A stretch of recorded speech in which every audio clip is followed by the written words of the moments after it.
Change your heart, change your life, change the planet. Hey everybody, it's Tim Van Orden, and today I want to talk about starting a new fitness habit, or perhaps restarting an old fitness habit, like running.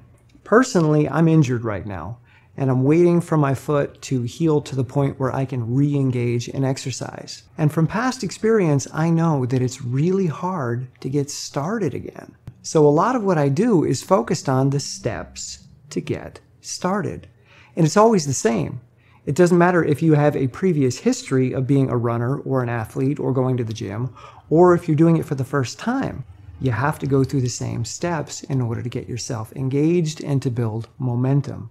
And I think the biggest obstacle to getting started is this idea that you have to make a commitment. You have to do something big. You need to shift. This has got to change. I need to gain control of my life and start getting fit. I've got to stop this downward slide. And what happens is that we put a lot of pressure on those first steps. We take them very seriously. This is it. Come on, dude. Yeah, maybe you get pumped up for a little while, but ultimately you're going to crash. It's not going to work.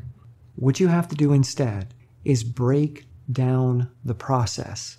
Don't commit to running. Don't commit to 30 days of running. Don't commit to anything big that's conceptual. 30 days of anything is a concept. You can't live inside of 30 days in this moment. I can't take a step inside of 30 days right here. I can take a step, but not in this concept of 30 days or whatever construct you might have created for yourself. Instead, focus on what you can do right here. In my own process, I don't run anymore. I get dressed.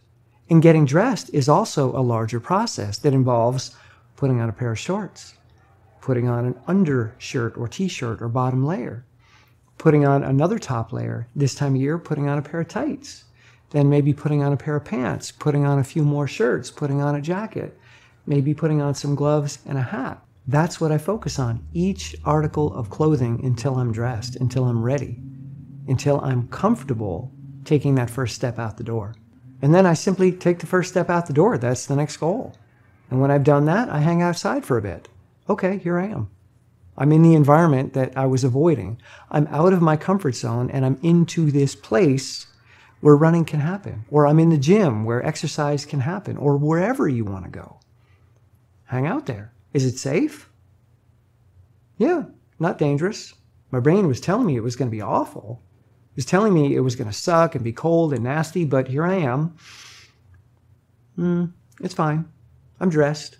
I made sure that I was comfortable in the beginning. I don't ever warm up on my runs as far as clothing goes. I know a lot of people dress kind of minimally because they know they're going to get hot, so they go out cold and then they warm up on the run. So 2 miles in, what they're wearing now feels okay. But the problem with that is that it's the first steps that are always the hardest. Once you've done 2 miles, you're fine. So why wait for 2 miles in order to feel fine? Why not make the first step comfortable? If the first step is the hardest, make that the easiest. So dress so that when you walk out the door, you feel comfortable already. You can always take a layer off, but you can't add a layer on that you didn't bring. So I walk out the door, cozy, and then as the run goes, maybe I'll take some layers off. And that's fine, because the point is to make the start easy. Okay? So avoid these big commitments. Avoid these ideas that I'm going to do this for X amount of days. Just get the process started. And for every exercise that you're going to do, that process starts with getting dressed. So practice getting dressed. Go through those motions. Enjoy them. Celebrate them. Be mindful of them. That's what it takes to run or to exercise. You got to be dressed. So as we approach the end of the year, rather than making a big commitment, which might be really inspiring in the moment, but becomes an obstacle to actually taking steps when the time comes, instead of that, slow down, back up, be present, and get dressed. And then walk outside and get used to it. And then maybe take a few running steps and let yourself warm into the pace, not the temperature. and see how you feel. And if you do that every day, you'll be running every day, whether you committed to it or not. Okay? So give that a try and let me know in the comments below how it works for you. And if you like this video, please give it a thumbs up. If you like this channel, please subscribe. And if you want to see more of this, come on over to Patreon, just $1 or $2 a month, and you help me keep this channel going so that I can research, practice, write, think, and do this, which takes a lot of my day. All right, I'll see you soon. Bye.